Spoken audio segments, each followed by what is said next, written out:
Amjad Yamin, who is a communications director with Save the Children's Syria office, and he joins us now from the Jordanian capital in Amman. Welcome to the programme. We just heard there about 10-year-old Mohammed's eye injury.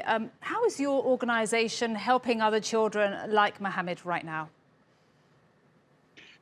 Thank you so much. Sadly, the case is not particularly different from a lot that we see now across northwestern Syria. Decade of conflict, years of displacement has left these children with very, very little to help them cope with all of the impact of what they have seen. And they cannot just catch a break. Between displacement, conflict, now economic downturn and COVID, they have very little to turn to. We are working with children across different needs. We know and notice a large number of malnutrition or hunger across Syria. So we help distribute food, we distribute cash. We try to make sure that some of the mothers get the help that they need to be able to themselves deal with the children, help them recover from malnutrition. We provide them with education. And most recently, that has become particularly complicated also in times like COVID. So we are forced to be creative. One of the more new things that we started doing, just to make sure that we don't see another lost generation in Syria, is to help children learn by sending teachers to them instead of bringing them to the school, just to be able to ensure isolation and halt the spread of COVID-19.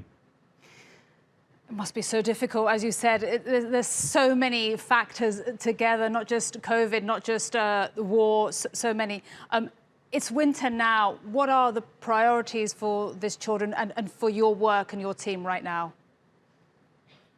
As you rightly said, winter poses a new challenge. And sadly, the humanitarian response across northwest Syria in particular is at least $30 million underfunded. We need to put people in homes that can withstand and protect them from the elements.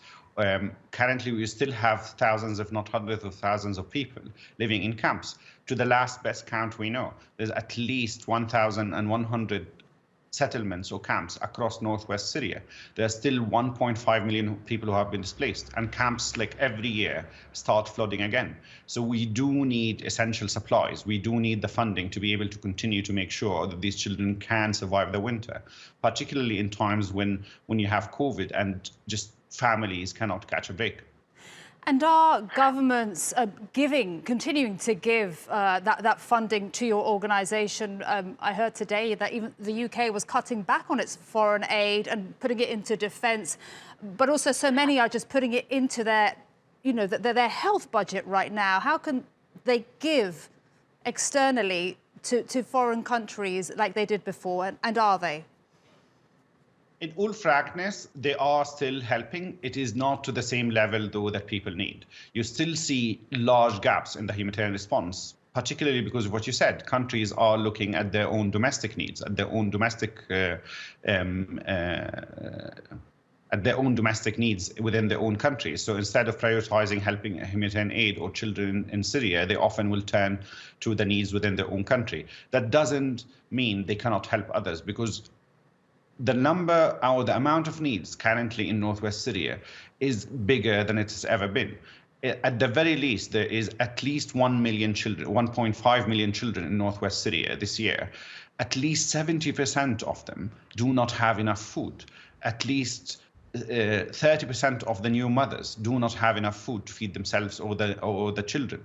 And these are simply needs we cannot consciously look away from and say, I have my own domestic problems. And we are sadly seeing a reduction in funding. We keep pushing. There is still some money coming in, but it is nowhere near what's actually needed by the families. And do you think as the years go by, that Syria is being forgotten? That's the other sad fact that we also see, because it's a protracted conflict that's been ongoing for more than 10 years now. Countries start forgetting about it. The conflict becomes more and more politicized. We saw that most recently with the cross-border resolution that is essential to delivery of aid, even though that the needs are the highest they have been in northwest Syria. We still saw one less border crossing for us to use to be able to deliver humanitarian assistance to these people, because simply countries start to move on into different crises, into different issues, or feeling fatigued that they cannot affect the Syria crisis as much. But it is a matter of fact that we still have millions of people in Syria who need our help, and we simply cannot turn away from that. Amjad, Yamin, we wish you and the rest of your team at Save the Children Syria office the best of luck. Thank you so much for making time for us today.